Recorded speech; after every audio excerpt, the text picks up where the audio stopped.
大家好。前几天苹果刚刚官宣了新的 CEO， 而执掌苹果15年的 Tim Cook 官宣将于2026年9月1日退居幕后，而接过权杖的是50岁的硬件工程高级副总裁 John Ternus。2026年苹果迎来了50周岁，但在华尔街眼里，这个金喜年充满了血腥味，因为大家都在谈论苹果的中年危机，股价被英伟达无情反超，华尔街开始怀疑苹果税还能收多久。同时 Siri 的大模型重塑一再跳票。Last year, you announced a smarter AI-driven Siri. Where is she? We had a really two-phase plan, two versions of an architecture to deliver a great Siri. But there was a working version of this. This wasn't just vaporware. Oh, no, of course. 最核心的 AI 高管甚至被 Meta 和 OpenAI 连锅端。在这种帝国将倾的论调下，库克却把几万亿美金的巨轮交给了一个看起来极其温文尔雅，甚至带着点无聊理工男气质的工程师。他到底凭什么？全网都在问，为什么不是一手缔造苹果手表的首席运营官 Jeff Williams？ 为什么不是人气极高的软件负责人 Craig？ 答案很残酷，因为年龄周期和护城河。因为 Jeff 已经是60多岁了，如果交棒给他，只是库克时代的短效延长线。而50岁的 Ternus 正值当打之年，能给资本市场提供至少15年的绝对稳定预期。那为什么不是管软件的 Craig？ 这就触及到了苹果的灵魂。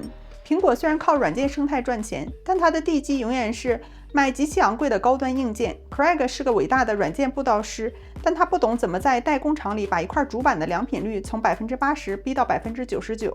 那同时，华尔街和外媒到底是怎样看待他的呢？华尔街日报评价极其犀利，在 PPT 满天飞、愿景泛滥的 AI 时代 ，Ternus 是最顶级的执行者。金融时报则指出了库克的算盘，面对大模型的进攻，苹果的防御策略是硬件包围软件。Ternus 不懂怎么写 ChatGPT 的代码，但他懂怎么把算力芯片无缝塞进1毫米厚的玻璃里。所以库克选他是在向全世界宣示，不管 AI 怎么闹腾，苹果未来的10年核心壁垒永远都是别人无法复制的物理硬件。而在苹果内部 Ternus 被称之为最像乔布斯的孩子，也不仅是因为他极简的审美，更因为他极其冷酷的决策力。Ternus 本科毕业于宾夕法尼亚大学机械工程系，在他大学毕业后的第一份工作是在90年代一家小公司里做 VR 头显。是的，你没有听错，在大家还在玩小霸王的年代，他就开始搞空间计算了。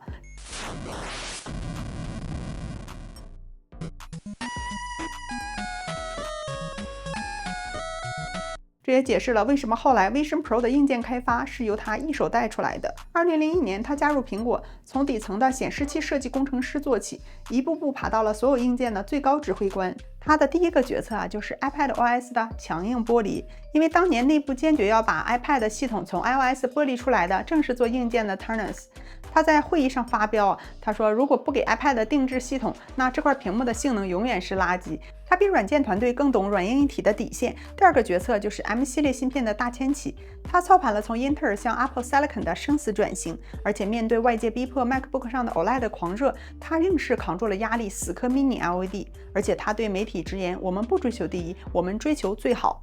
他的第三个决策是补齐乔布斯40年前的遗憾，因为大家最近都在讨论售价仅有$599的 MacBook Neo， 觉得这是苹果在降级，其实这是大错特错，因为这是一段极少有人知道的隐秘往事。就在1982年，乔布斯曾经在国会疯狂的游说，试图通过法案把苹果电脑免税铺进全美的教室，结果提案在参议院被毙掉了。那乔布斯一怒之下干脆搞了一个项目，叫做 Kids Can't Wait， 那直接把几万台电脑白白送给了加州的学校。而在40年过去了，苹果在下沉教育市场被廉价的谷歌 Chromebook 打得节节败退。所以说，就在2026年的今天， Ternus 带着他的 MacBook Neo 杀回来了。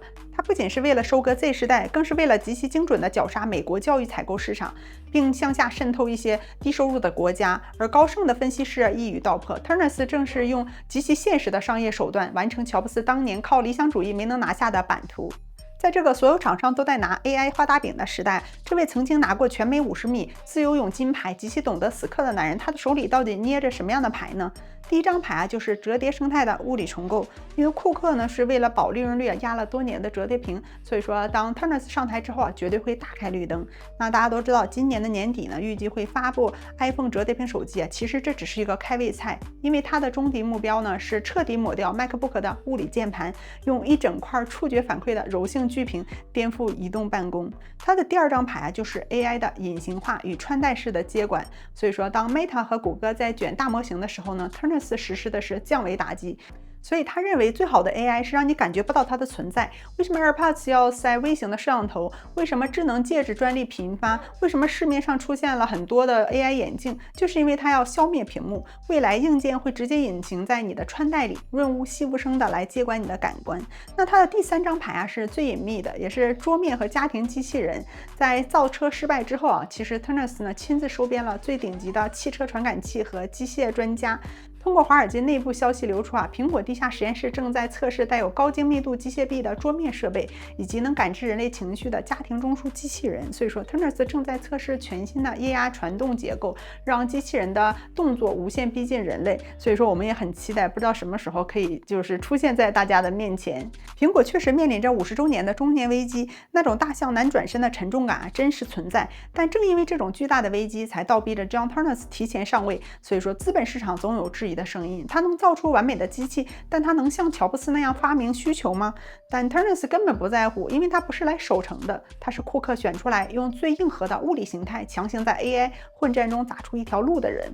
他身上流淌着最纯正的苹果血液，他经历过乔布斯时代极致的产品主义洗礼，又被库克亲手用供应链和利润率调教了10几年，在内部各大部门也是对他心服口服。在这个虚幻满口大模型的时代，这位对排线螺丝偏移0.1毫米都不能忍的工程师，正是在让科技圈重温那条不变的真理：伟大的软件必须装在伟大的硬件里。这或许不是一场瞬间改变世界的狂欢，但这绝对是一场教科书级别的硬核美学回归。所以你们觉得在 Ternus 统治下的苹果第一款真正意义上的惊喜会是什么呢？欢迎大家在评论区和弹幕区和我一起讨论。如果喜欢我视频的内容，记得订阅我的频道，我的视频点赞留言哦。感谢大家的收看，我们下期见，拜拜。大家觉得我这镯子好不好看？今天我这个镯子呢，是配了我的这个小裙子，有点重，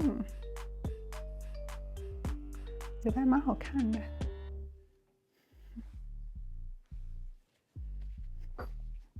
今天戴了个发箍。如果大家后面想看我的生活 vlog 视频的话呢，记得可以到主页去找到我的频道哦，然后给大家多录一点生活 vlog。谢谢，拜拜。